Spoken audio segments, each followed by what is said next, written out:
Hey there, and welcome to U Talk.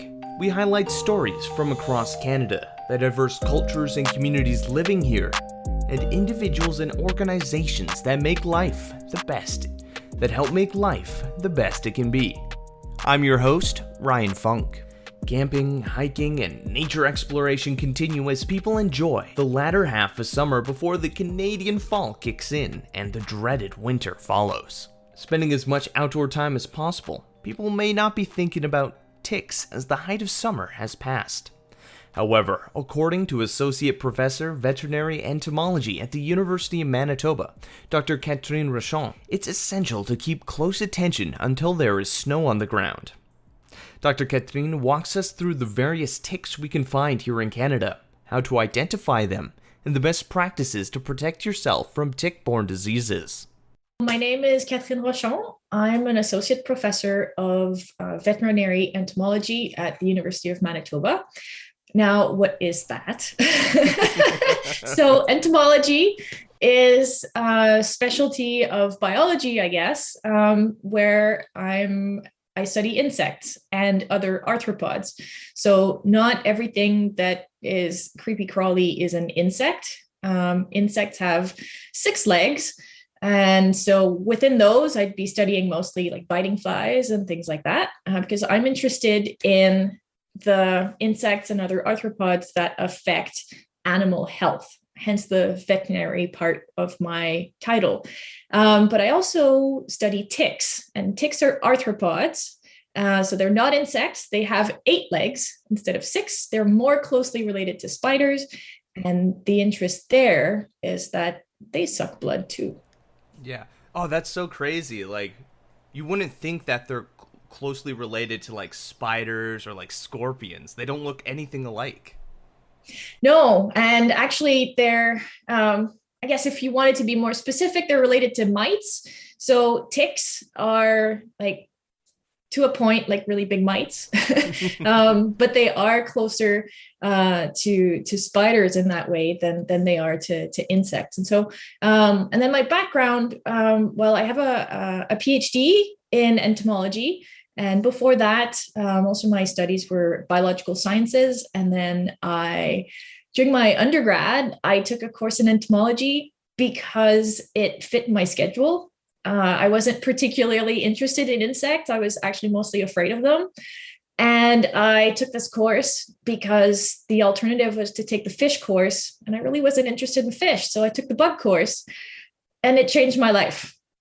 So It's kind of weighing both options. You're like, fish, bugs. Yeah. I think bugs are going to be better. And I just sat there and entomology just blew my mind. And I just thought, wow, this is a fascinating world. And then I was interested in animals and just, wildlife and, little girl who wanted to be a vet kind of thing. And, realizing the impact that insects and other arthropods can have on animals, on their health and everything, was really fascinating to me. And that's kind of where I went. So that's why there's that mixture of animal health, mostly working with livestock here, and all the stuff that can make them sick or uncomfortable.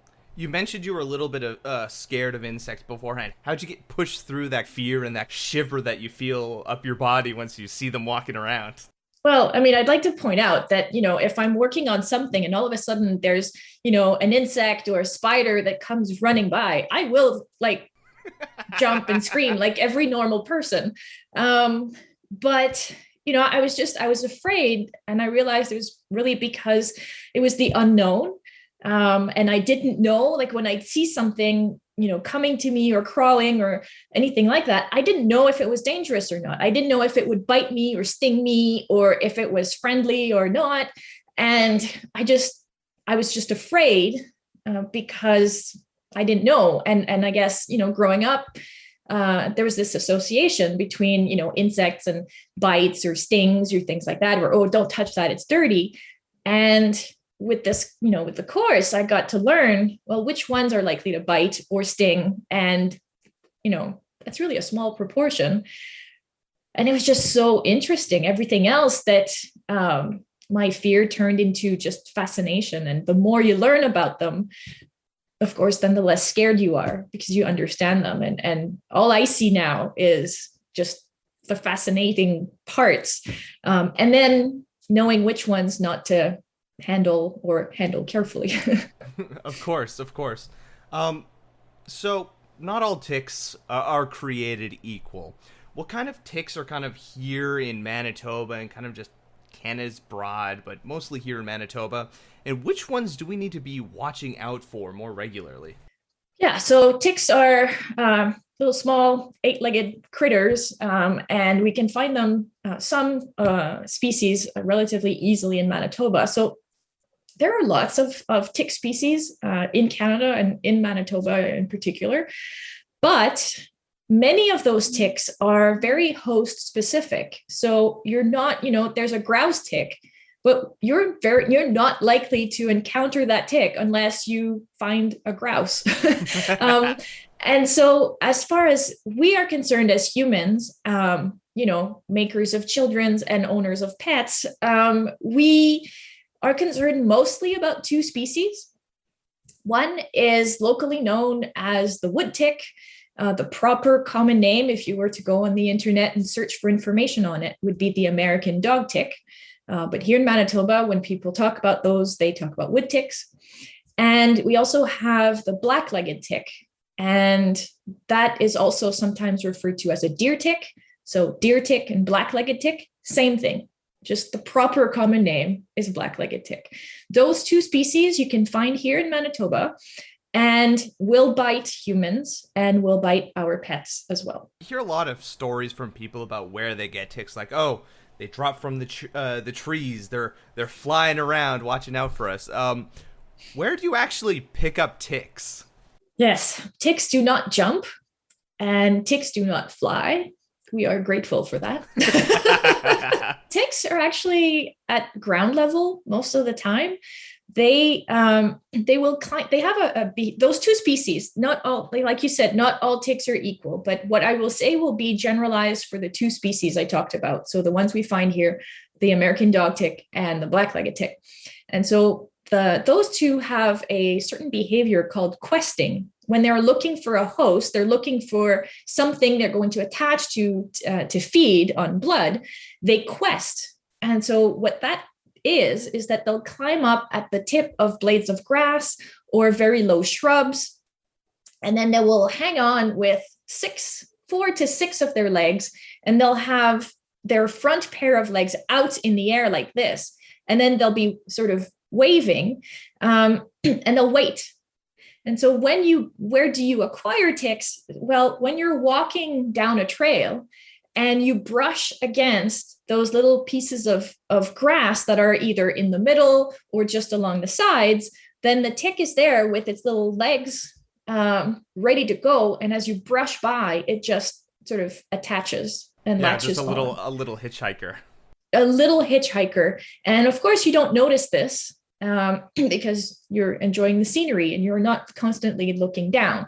But they don't jump, and they don't jump from or fall from oak trees or things like that. They are really at the ground level. And when you find them on your head, it's because they've climbed all the way up while you were not paying attention. Can we find those in, like, if you just go to your local park, or like even in your backyard, if you have one of those, can you pick up ticks there? Yes. It's not the best place in the sense that, if you go out to a park where there's really a trail, or even within the city, if, there's green areas where there's more vegetation, then obviously you're much more likely to get ticks there. But if you have a nice backyard that has some grass and some vegetation, maybe some trees that will provide a little bit of shade, you can definitely find ticks in the city, in your backyard in Winnipeg. Some years ago, I was renting a house in in Norwood Flats. And I came back from work. I was actually spending most of my day that day looking for ticks elsewhere. So, all my field gear, and we didn't find any ticks that day. And I get home and I put my hand to go to get the doorknob to my back door. And there was a tick right there. Of course, it just shows up right at the last minute. Yeah, so you can definitely find them in parks. I know we'll probably talk about safety and protection a bit later on, but I would say, if you go outside anywhere where there's a little bit of vegetation, you need to check yourself. You can't expect ticks to only be in wild places. Yeah, that's kind of the thing when it comes to wildlife. It never just stays where we think they're going to be. Ticks can show up basically anywhere out in your yards where there's vegetation close to the ground. They climb on you. They bite you looking for food. Why is it so dangerous to get bitten by ticks? Getting a tick bite in itself, if it's just a tick biting you, isn't very dangerous in the same sense that getting a mosquito bite from just a mosquito bite by itself is not that dangerous. However, if that tick is carrying a certain pathogen, so bacteria or virus, then while it feeds, it can transfer it and then transmit it to you, and then you become sick. So in the same way that the mosquito by itself is not dangerous unless the mosquito is a carrier for malaria, for example, and then transmits malaria to you from the bite, then that's why a mosquito is considered, the most dangerous animal on earth, because through their transmission ability, they kill a lot of people. And so ticks are the same way. They are well known for carrying pathogens, so usually bacteria or viruses, and then they can transmit them to you. So here in Manitoba, we have, as far as tick-borne diseases, so all those diseases that you can get from the pathogen transmitted by a tick, the ones in Manitoba would be Lyme disease, anaplasmosis, babesiosis, and Powassan fever virus. Those 4 can be transmitted by black-legged ticks, not by American dog ticks. And so that's why everybody's very concerned about ticks, because the tick itself is just really annoying. It's taking your blood, and you don't want that. Nobody wants parasites, right? But there's the added level of concern because of the pathogens they can transmit. Why is it that black-legged ticks carry these much more dangerous diseases? Is it because of the things that they're eating before they get to us? Well, there's 2 levels there. Technically, your American dog tick can have all those pathogens I talked about. However, they are unable to transmit them. And so that makes them a lot less dangerous. So if I was to just take an American dog tick and crush it and test it for pathogens, they might be positive. But while feeding, that tick can't transmit it to you. It keeps it to itself. Oh, very interesting. Well, yeah, it is. It really makes a difference, which tick has what. But it's the same thing for other vectors. Same thing for malaria. Some mosquitoes can transmit malaria and some mosquitoes can't. Like they could have the pathogen in their gut, and then it transfers to their body and it goes to their salivary glands. It just can't come out, or it can't multiply inside the mosquito. And so in some cases for ticks, it'll be, they acquire the same bacteria. They feed on the same little mouse and they get Lyme disease from that same mouse, but one can transmit it and the other can't. So that's why black-legged ticks are a little bit more, concerning. It's fascinating.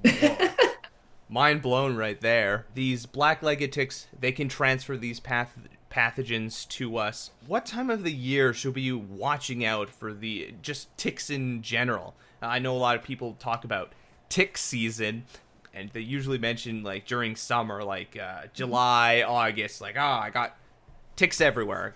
Counted like 12 of them. Everyone's like comparing the number of ticks they found. is there such thing as a tick season? There is, and I guess I would maybe define that as times of the year where ticks are more active, and so you are more likely to encounter them. So in Manitoba, to simplify things, I usually say if there's no snow on the ground, it's tick season, because ticks will come out in the spring as soon as the snow melts and you get some warmer, sunny days. But by warmer, I mean, it could be 10 degrees. If it's nice and sunny, ticks will start to come out. They don't die over winter. They spend the winter well hidden.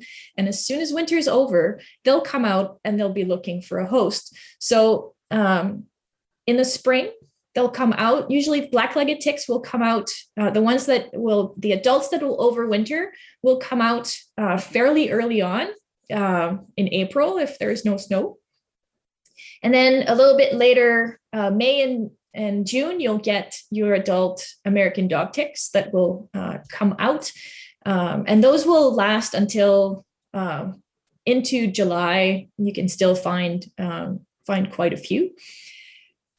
Now, June in particular, and a little bit of July, but June in particular is tricky because you will then get the nymphs of the black-legged ticks. Now, we didn't go over the life cycle of a tick, but let's just say, I'll try to make it short. Out of a tick egg, tiny little wee tick egg, will come out a larva, and that larva will find something to feed on. Something small like a mouse will engorge, fall to the ground, molt into a nymph. That nymph will look for a host, attach, feed on blood, engorge, fall to the ground, and then molt into an adult. So there's 3 life stages. They all feed only on blood. The nymphs of the black-legged ticks can transmit all those pathogens I talked about, but they are very, very small. They're about the size of a poppy seed. In fact, the CDC had a tweet some years ago that grossed out many people, but they took black-legged tick nymphs and they put them on top of a poppy seed muffin. So that you could compare. And when you just look at it, you don't see the nymphs because they look exactly like poppy seeds. And of course, people complained because now they couldn't eat muffins. I mean, it's a great way to get the message across. The message was crystal clear, and I use that image all the time. So they really are the size of poppy seeds, which can be very difficult to detect. And sometimes they're a little bit off the radar in the sense that you don't see maybe as many black-legged ticks in June. You do get a lot of American dog ticks, but they're much bigger. And so those are easy to detect, but you don't necessarily think of looking for the super tiny things. So I would say in June, that's a tricky time and you need to really be careful. And then most people in Manitoba will say, yeah, but then when you get to like end of July and August, there are no more ticks. True, there's lower activity, but black-legged ticks, adults come back in the fall. So those nymphs that were active there in June, they fed, molted, and then the adults are coming out. And they will be active in late September, October, through when there's going to be snow on the ground. And a lot of people here in Manitoba are not used to that. Black-legged ticks haven't been around for a long time here in the province. And people are very surprised that there's tick activity in the fall. So if there's no snow on the ground, you should check for ticks. Mm-hmm. Yeah, like come fall, everyone's kind of just going out, those last little remnants of camping season, getting ready. And yeah, you're rolling around in leaves, going for hikes, and yeah, you never notice these small little little buggers getting on you. Yeah, and people who go hunting need to be mindful of that as well, because all the stories I hear of hunting, you're out in the bush for days without washing. Well, you should consider tick checking still. Talking about checking for ticks, how can we find ticks? How can I find them on myself, a family member, or specifically a pet? You're talking about these tiny, tiny nymphs. If you've got like a husky or some other two-coated dog with just a lot of fur there. How are you supposed to find them, and how do you go about removing him? Because, I hear stories all the time like, oh yeah, you just put some Vaseline, or some more extreme things are like gasoline, you just burn it off. How are you supposed to get them off? Yeah, okay. So we'll start at the beginning of your question. So first of all, on us. Right. So you're going outside, and this applies, of course, for children as well. Children don't tend to notice when things are feeding on them or attached, when they gather friends. So you have to, when you're coming back from your hike or from going to the park or something like that, take your clothes off, get naked and check yourself, and check your children. That could also be at the end of the day, but personally, I would say as soon as you get home, if you've been in an area where there might be ticks, just check yourself. Ideally, you would also have a quick shower, because especially when it's nymph time, it's well demonstrated that just a shower with regular scrubbing, you don't have to scratch the outer layer of your skin there. You can just regular washing, that's enough to remove some nymphs that you may have missed. But just you get naked. There are certain areas where you're more likely to find ticks on your body, and I often describe that a little bit like an old time wrestler outfit, sort of a leotard type thing. And so you'll have around your scalp and the back of your neck, and then you'll have the armpits, the sides of the body, and then the groin area. You have to consider that ticks like where there's going to be a little bit of pressure. And so around your waist, where you would have your pants with maybe a belt, or even just the elastic from underwear, those are all places where they would like to be. Also areas that are a bit warmer. So that's why you have the armpit, and then the groin area. There's a lot of activity. If you're walking, things heat up.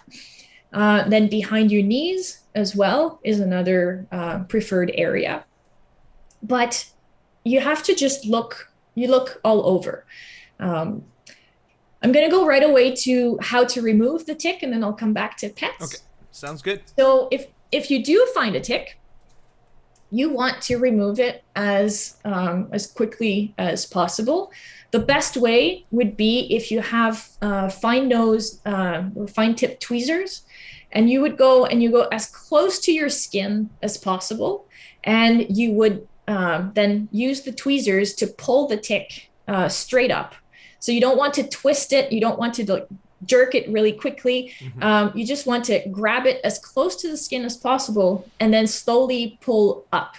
The reason for this is that the reason you go as close to the skin as possible is that you don't want to push on the body. If the tick has been feeding for a little bit of time, the body will be engorged, and that's like a balloon.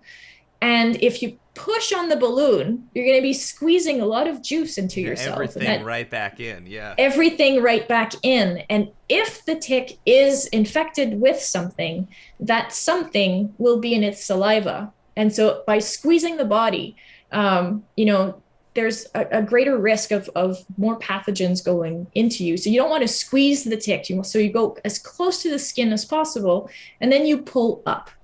When you have, grandma's tricks like using a match or using Vaseline or, kerosene, or heaven forbid, both of those together, those are not good for a variety of reasons. Vaseline, if the idea is to, keep the tick from breathing, well, sure, at some point the tick won't like being coated in Vaseline, but all this time it's still feeding. Yeah. So that's what you want to cut, is the feeding, because that's where the pathogens are transmission. And then if you've coated your tick in Vaseline, it gets really slippery and more difficult to remove. It's going to be more hard. It's going to be way more difficult. Yeah, you're right. So don't do that. And then anything that, I know a lot of people want to hurt ticks. That's fine, but you can do that after it's off your body. So, if you burn it, or if you poke it with a needle or things like that, you're going to create pain. They do feel, it's uncomfortable, and then they'll salivate more. Any kind of extra stress will just cause more salivation. So you want to remove it as quickly as possible. You want to stop that feeding. And the most efficient way is to pull it off. And if you don't have tweezers, use your fingers. Just try to go as close to the skin as possible. And the idea is to pull straight up. There's concerns often as about the head. Well, the head's going to stay in. And then I've heard people say, and then it travels to your brain. No, it doesn't. The head, what we refer to as the head, is really just the mouth. It's just the mouth parts. And in black-legged ticks, the mouth parts are very thin and fairly long. And if they do break when you pull on the tick, then it's really would be just like a sliver. And so you would just remove, look for it and pull on it and remove. But it's actually, the mouth parts really are quite small. And they don't typically, they wouldn't stay embedded. And after you remove a tick, any tick, you still want to disinfect the area. And then of course, if you do have a little piece of tick left, then there's going to be some redness and swelling, and then you can get that taken care of. Okay. So I can go over pets now if you want. Yeah, pets would be great. Yeah. So again, not all pets are as susceptible to ticks in a way. So just like, some people tend to have more ticks or more mosquito bites, certain pets are more attractive to ticks than others. Sometimes just the coat, right? The type of fur they have is going to be more or less conducive to picking up the ticks. Cats, for example, don't tend to have a lot of ticks, mostly because they're very good at grooming with their little rough tongue. Yeah, actually is very good at removing ticks. And where you'll find ticks on a cat, very often there'll be nymphs, so the very small ones, on the face, where they can't use their tongue very effectively. Yeah.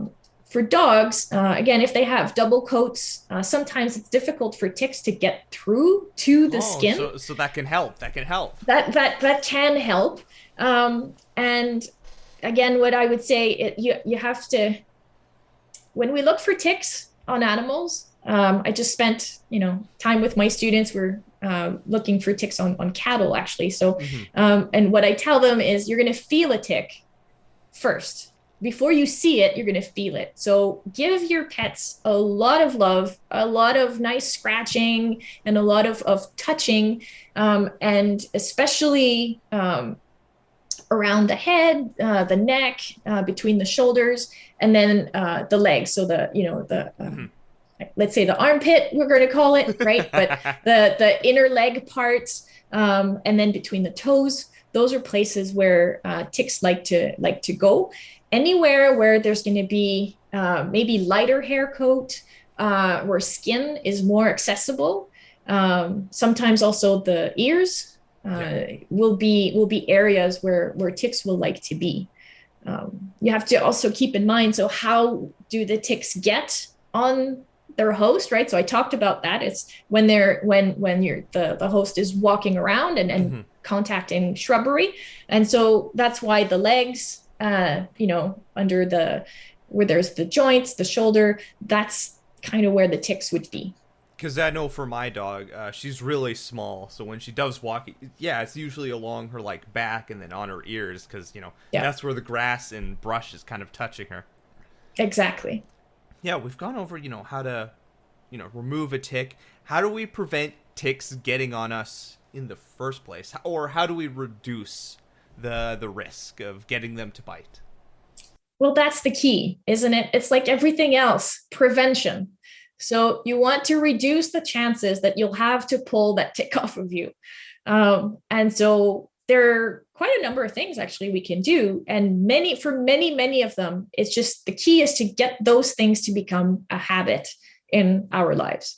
So when you're going out, going for a hike or just at the park to walk with the dog, I know that when it's, 38 degrees, if I tell you you need long pants and socks and closed shoes, you're going to look at me and say, "Are you crazy, woman?" But earlier in tick season, and we're going to call them normal years, hopefully the crazy weather doesn't become normal. You would want, what you have to think, the goal is to reduce the tick's access to skin.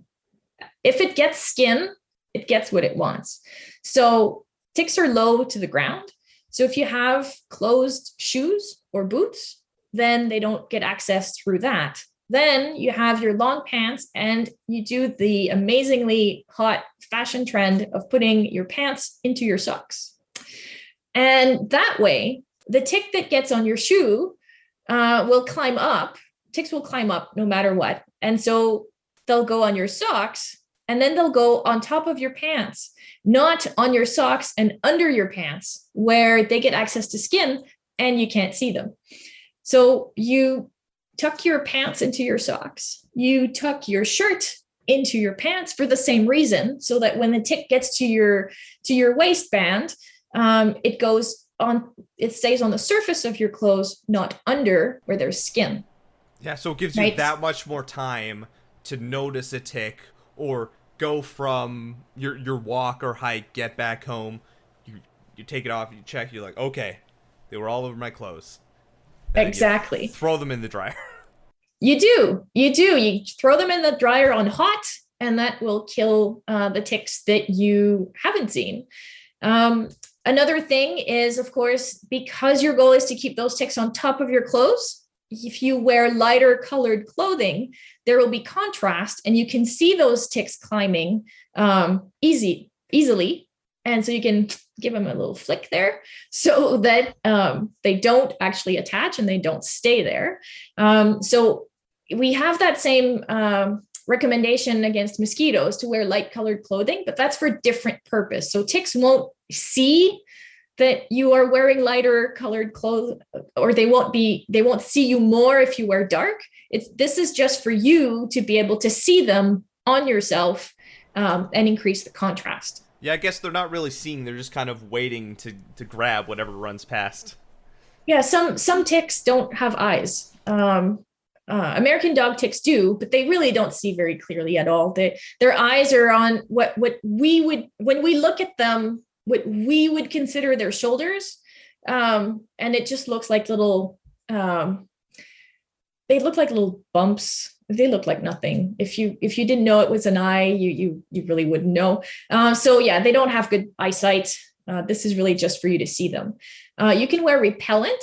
So any repellent that has DEET or Icaridin are going to be very good at repelling ticks. And so what I would recommend is to spray that on the lower part of your body.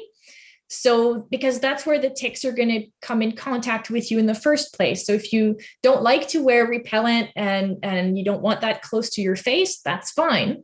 But if you are concerned about ticks, then just spraying the lower part of your body will really actually help in reducing those ticks there. And then, like I said, once you get home, check yourself, check your children, check your pets, so that you don't bring ticks in that are not yet attached, but will attach to you when you're not really concerned about ticks anymore, because you're in your safe environment at home. I've had that happen to me before, where I come back from looking for ticks all day, and I check and I remove a whole bunch while I'm driving. Usually it's when you're driving, they come out. I've had, driving on the highway and I have a tick walking on the rim of my glasses.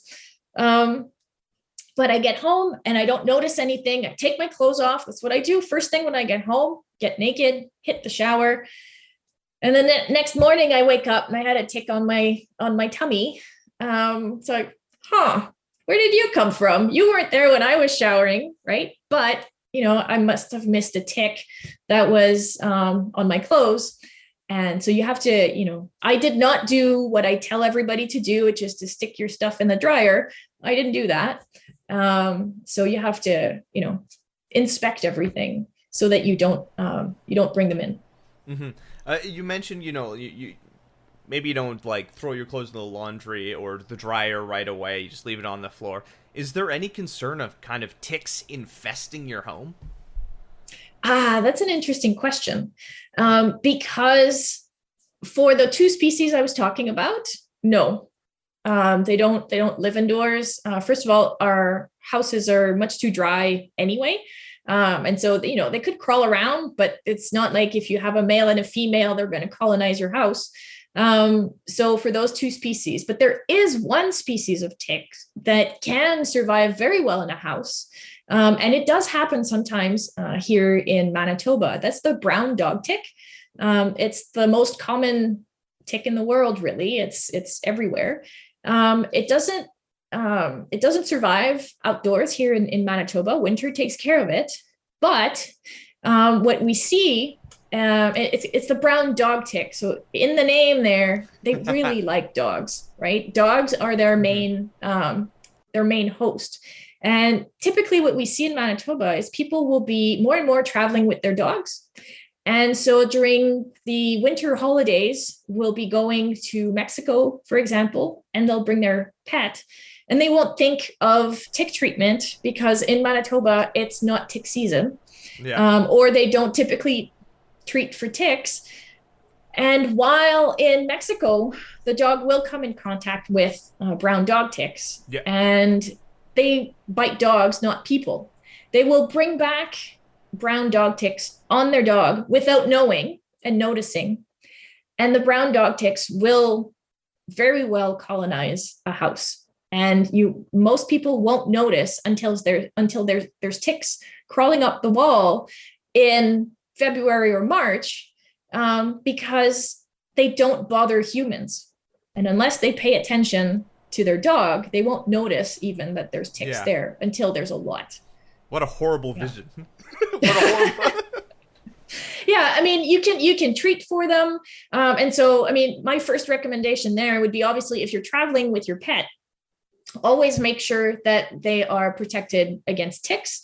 And while you're away, check for them. Check for ticks all the time. You should check for parasites on your pets all the time anyway. Make sure they're okay. They usually won't tell you they have a problem. But when you're coming back from travel, also check your pet, make sure everything is okay. And if, unluckily, you do bring some ticks in and you don't notice an infestation until it's very late, you can treat and you can get rid of them. Don't worry. I know, when you're looking at headlines, you see some sensationalized posts about the tick that can cause the allergies to red meat. And us in North America, we're so concerned about not being able to eat red meat. And ticks that can cause paralysis. Are these things that are actually happening in Manitoba on a substantial level, or is it just kind of, people traveling, picking it up, in terms of the brown dog tick? We don't have, as far as I know, we've not had tick paralysis or the red meat allergy from Manitoba, but those are things that do and can happen. Tick paralysis can happen and does happen mostly out west. So sometimes, there's been some cases in Alberta, but it's mostly BC.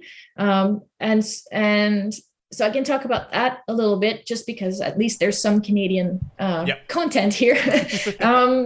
And so it's a close relative to our American dog tick. It's the Rocky Mountain wood tick. So ticks in the same genus, they look very, very similar.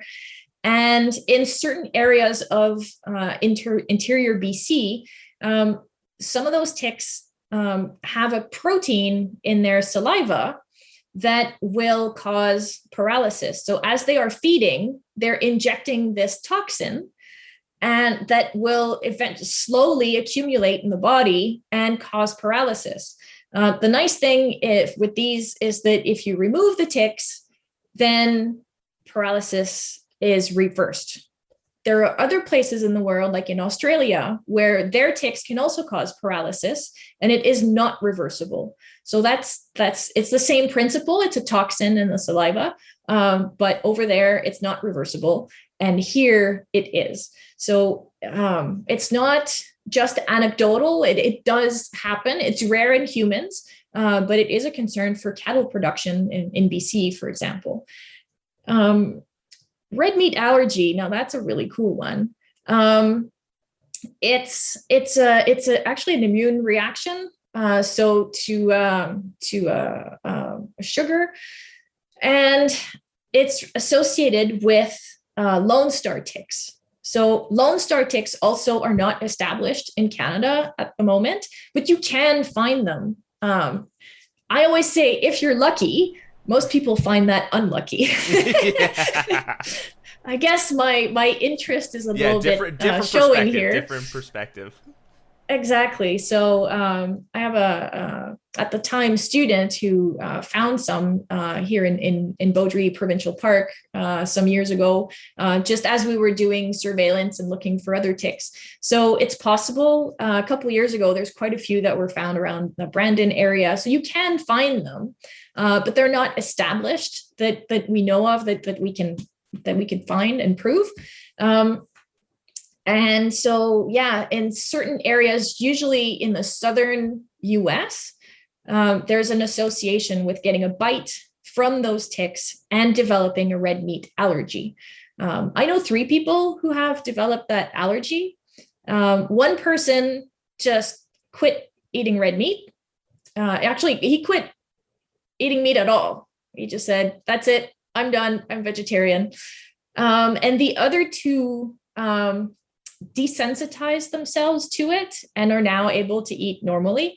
And so they both have a science background. And so they said, well, I'm going to do just like when you go to the allergist and they give you micro doses of what you're allergic to desensitize you. So they sort of micro dose themselves with red meat over a period of about 2 years. And then now they're fine. Yeah. I mean, in terms of tick-borne diseases, developing an allergy to red meat seems relatively tame. I mean, people would disagree wholeheartedly. Yes. What, I can't eat a burger anymore? It's like, yeah, well, Lyme disease is pretty intense. So I guess coming back to that, we talk a little bit about the ticks, how to get them, some of these more niche ticks that we can find around the area, not necessarily here in Manitoba, but you find a black-legged dog tick or a deer tick on you, and you don't know how long it's been there, and it's relatively engorged. Is there a moment, when should you be concerned? And, when we're talking about Lyme disease, when should we be seeking medical attention for that? So let's just answer this. I'll walk you through a scenario and then sort of go through, all right, this is what you do. So you're out hiking and you come back and you're exhausted and you say, I know this lady on the internet said that I needed to shower, but I'm exhausted. I'm just going to go to bed. I feel gross. I don't care. I fall asleep. You fall asleep. And the next morning you wake up and you kind of, scratch here and there. You have your breakfast. All this to say that it takes, maybe a day and a half, 2 days before you actually get naked and, look at yourself. And then you find a tick. And of course, this thing has been feeding for a little while. It's a little fat. So you're going to remove it as soon as you find it.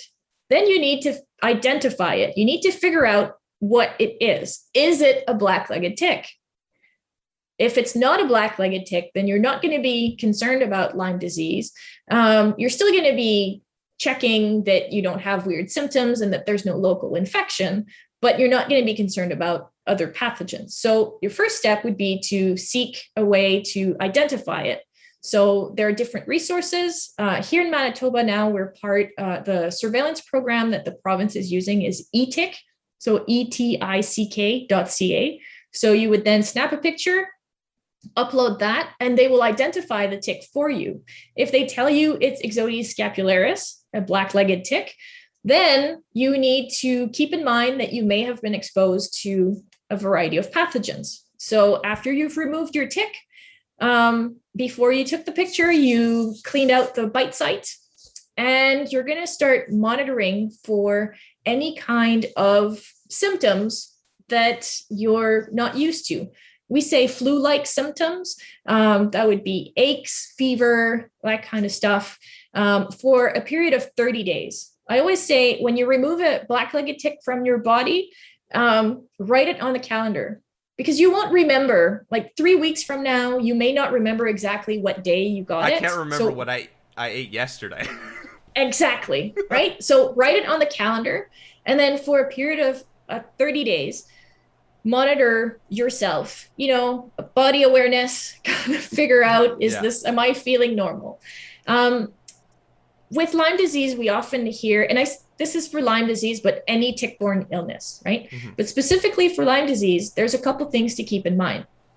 The tick needs at least, well, it's actually more like 36 hours for the tick to be able to transmit the bacteria. So for simplicity purposes, if the tick has been attached for less than 24 hours, the chances of getting Lyme is really, really small. Mm-hmm. I'm as a scientist, I can't say impossible, but it's very really unlikely, very unlikely. And if we have time, we can go into why. But for other pathogens like anaplasma and babesiosis and things like that, or babesia, transmission can happen more quickly. So that's why you want to remove the tick as quick as possible. For Lyme disease, sometimes we hear about this bullseye rash as one of the symptoms. Not everybody who's infected with the bacteria that causes Lyme, not everybody gets the rash. Mm-hmm. But if you do get the rash, it's a specific rash. So a rash from a tick bite is normal. What is not normal is a rash that is more than 5 centimeters in diameters and that expands in time. So if you have a bigger rash around your bite site, and you think maybe it's expanding, because trust me, when you look at this thing, you're going to feel that it's expanding. I usually say take a pen, like a marker or ballpoint pen, something like that, and trace around the edge of your rash. If the next day the red has expanded beyond your marker, then yes, it's expanding. Yeah. Right? That's one way to check. So it has to be more than 5 centimeters in diameter. So that's across, right? And expanding in time. If you have that, that is a diagnostic symptom and you need treatment.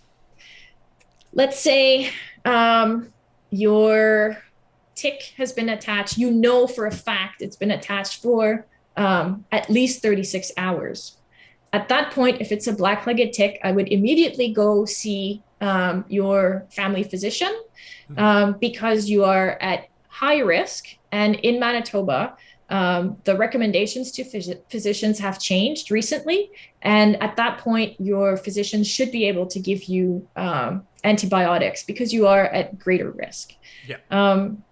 Let's say you removed it in time, but after a couple weeks, you're got stiff neck and maybe some fever and, could be COVID, but you had a tick bite.